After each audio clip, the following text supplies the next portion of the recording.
Over 2,000 years ago, ancient Chinese scholars observed the changing patterns in our natural world, the climate, the turning of the seasons, and astronomy.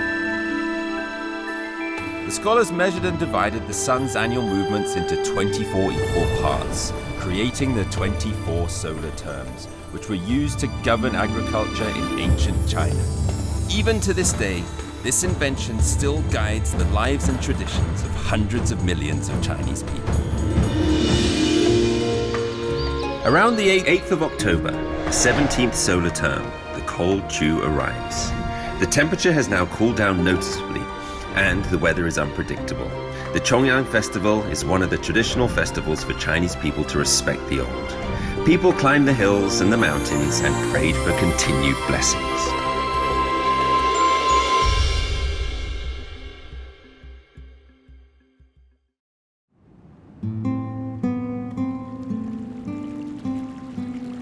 The lotuses of the summer have all withered. 15 days after the last solar term, the calendar has moved on to the 17th solar term, named Hanlu.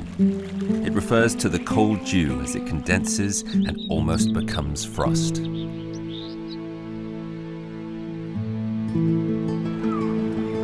However, the colder the weather, the easier it is to build up an appetite. And in this autumn weather, as it starts to cool down, the Chinese have a solution, seeking out a special kind of delicious food.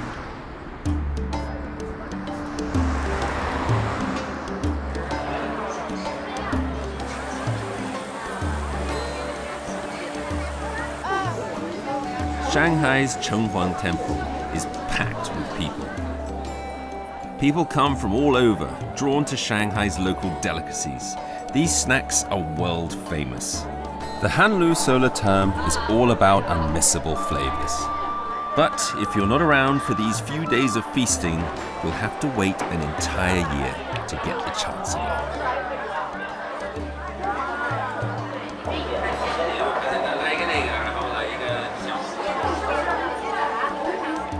There are simply too many people. The store was full a long time ago. Like everyone else who got out of bed at a more reasonable hour, I can only stand outside to taste this legendary dumpling.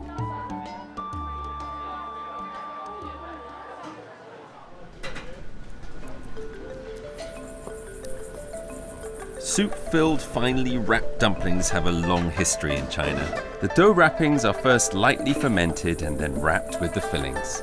In these steamed soup dumplings, flour, meat, and soup become one, satisfying the belly and tickling the senses.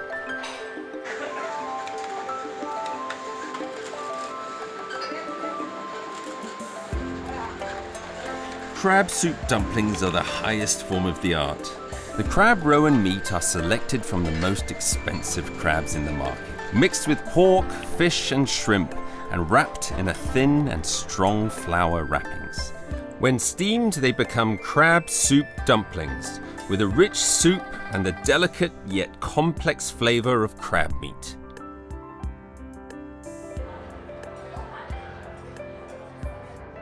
The reason why crab soup dumplings are unique to this solar term is because their most important ingredient, crabs, are at their plumpest and most succulent when the dew turns cold.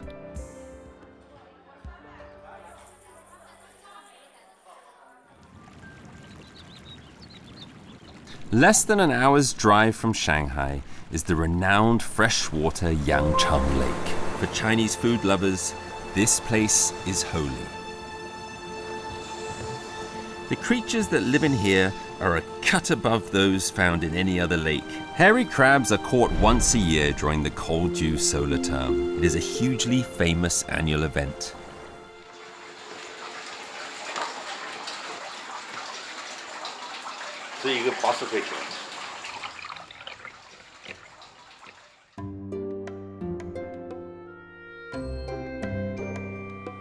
Crab tasting is such a seasonal pastime that every year, when the cold dew solar term comes around, masses of people show up at the Bacheng town on the shores of the Yangcheng Lake to taste the great first catch of the year.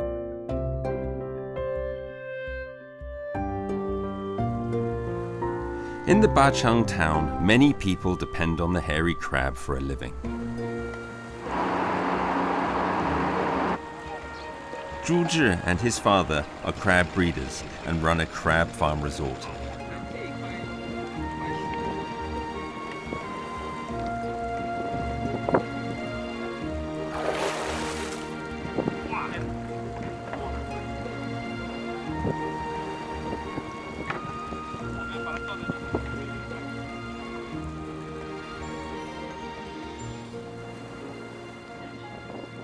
I think 沉的，进来。怎么打开呢？它下边有后面解开，后面有个绳子，这个绳子，这是公的，对，当心这不行。怎么拿嘛？你就拿着它背这样子吧。对，这个就行。对。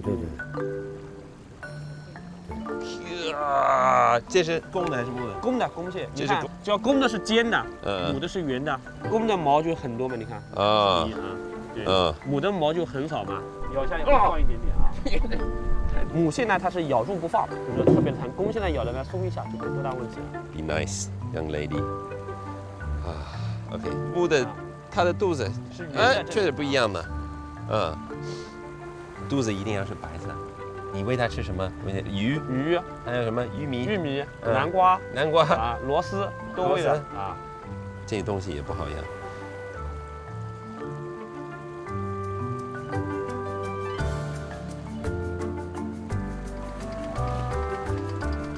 The boss, Mr. Zhu, told me that the Yangcheng Lake is mostly less than 2 meters deep, which means that direct sunlight reaches all the way to the bottom. The lake is full of rushes and reeds, among which hide many forms of aquatic life, providing food for the hairy crabs. Add this to their carefully prepared crab feed, and you'll see how this is just the place for crabs to grow nice and plump.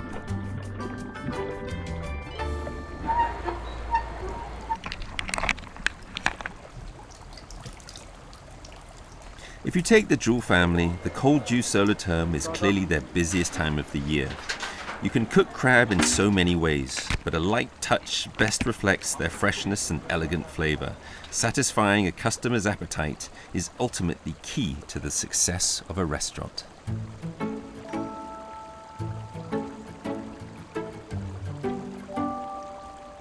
Crab is a much-loved dish in China. Taste is judged by how original and fresh the flavor is. Whole hairy crab steamed in boiling water, creamy roe full of flavor, crab legs that are tender and sweet. This is what a hairy crab should be like, and the most highly prized taste of the cold dew solar term.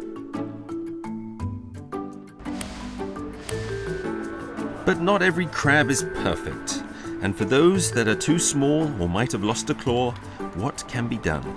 Mr. Zhu just cooks them up in a different way. 烤的蟹呢，就是要清蒸上桌，这个呢是叫残蟹，就缺胳膊少腿的，拆来要做蟹粉，把它的蟹肉、蟹黄全部拆下来，拿来做那个蟹粉狮子头。它就是差一个东西不完美。对啊，所以你只能把它做成粉。对，做蟹粉可以做蟹粉狮子头。哪一部分应该是最好吃的？就是这部分，就这部分。对。所以干这个工作也挺累的啊。就是这个肉很贵，这两对要剔得很干净，剔得特别干净，不能有一点点浪费。Crab paste is meat and roe extracted from the shell and turned into edible products. It is one of the most important ingredients of many Chinese dishes. For example, the well-known crab-flavored meatballs. The pork is minced, the crab paste is added, and the egg is mixed in evenly. This mixture turns into the large, soft meatballs, known by the slightly over-the-top metaphor as lion's head.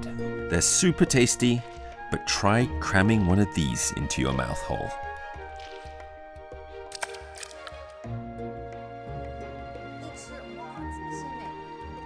Actually, I'm not a major fan of crab. It's hard to eat, and you get the thinnest amount of meat from it. But the Chinese have had a ridiculously long history of indulging on crab, and they've invented ways to make the process clean, tidy, and skillful. 你估计这个有点像一个牙医一样的。牙医啊，是吧？对，好多工具。那我们开始吧。就是剪刀，剪刀拿起来，对，把脚剪下来。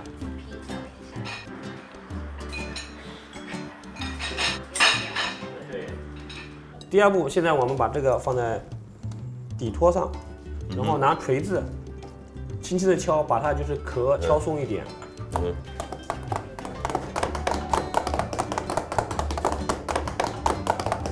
这个叫蟹服，然后从这里塞进去。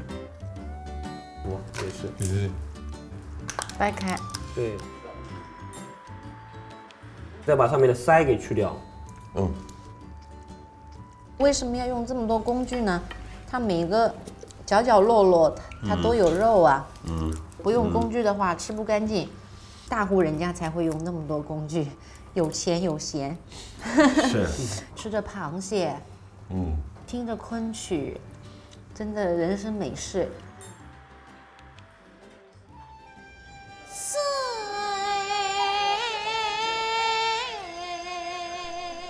Listening to the Kunshan songs while eating crab is one of the most refined customs of the Kolju solar term, passed on to us by the ancient Chinese. I tend to think of it as if in my hometown in the UK, people would have afternoon tea and talk about Shakespeare.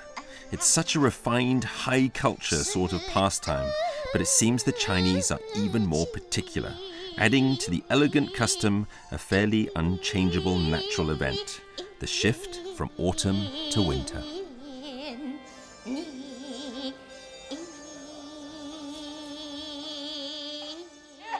So, 1、2、3、4看，5、6、7、8。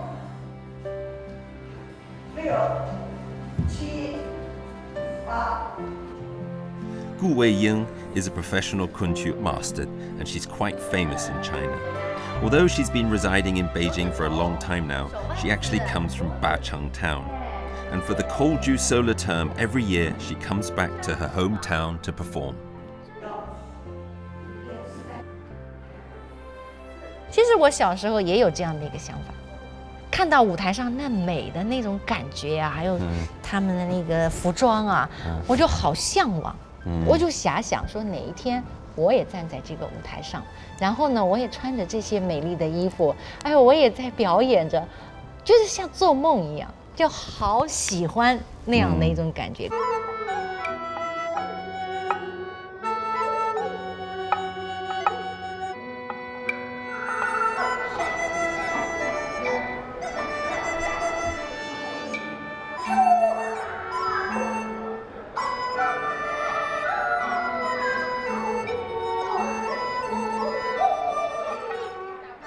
As the oldest surviving form of opera in China, Kunshan is known as the ancestor of all opera of China, as well as the world-famous Peking opera. They all came from Kunshan.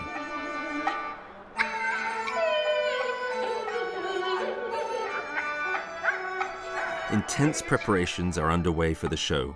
Gu Weiying has a leading role.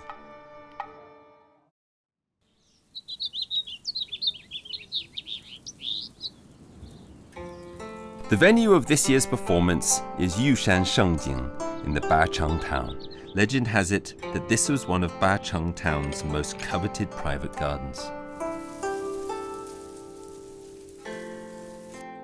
本来这儿可能是一片田吧，是，但是在元代的时候，一个儒商叫顾阿英，当时来说是非常有钱的一个商人，但是呢，他非常有文化，热爱诗词，他自己也写诗词，让他呢在这儿建造了一个很大的一片的景，集全国各地的，就是文化人在这儿雅集。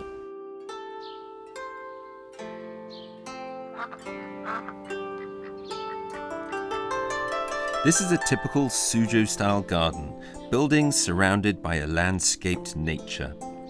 Made to look like a Chinese landscape painting, an idyllic naturescape within the bustling city. 1,000 years ago, Chinese intellectuals would pass the day in such a place, spending the Kolju solar term with family and friends.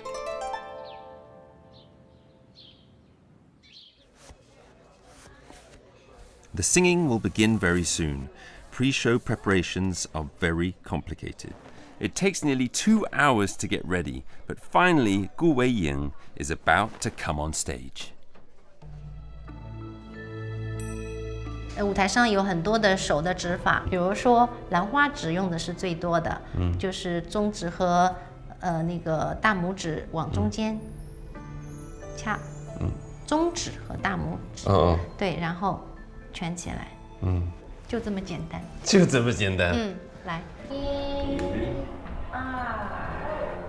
3、4、5、6、7、8。那么身上呢，不能直不老挺的哈，微屈膝盖，然后腰稍微拧过来一点点，身体是立体的，角角落落里面都有很多的这个叫玄机。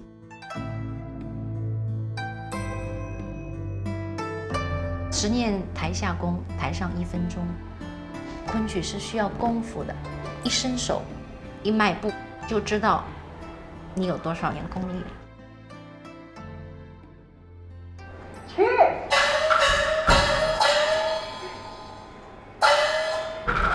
Miss Gu will play Ming Dynasty's dramatist Tang Xianzu's Pony Pavilion. It's supposed to be a very beautiful love story, and it reminds me once again of Shakespeare's tragedies.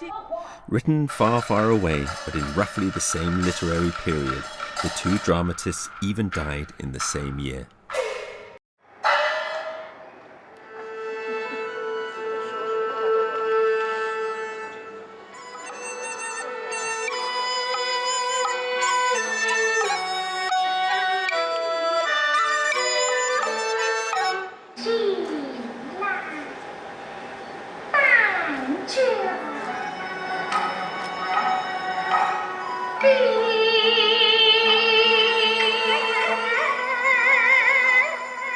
I have to say, Kunshan is even harder to understand than Shakespeare's plays. The texts are written as people spoke 1,000 years ago. The rhythm and melody is extremely slow. It's hard to understand how, in today's fast-paced society, it attracts such a big audience. Maybe when society develops to a certain stage, some people will want to go back to their roots to discover who they are and where they come from.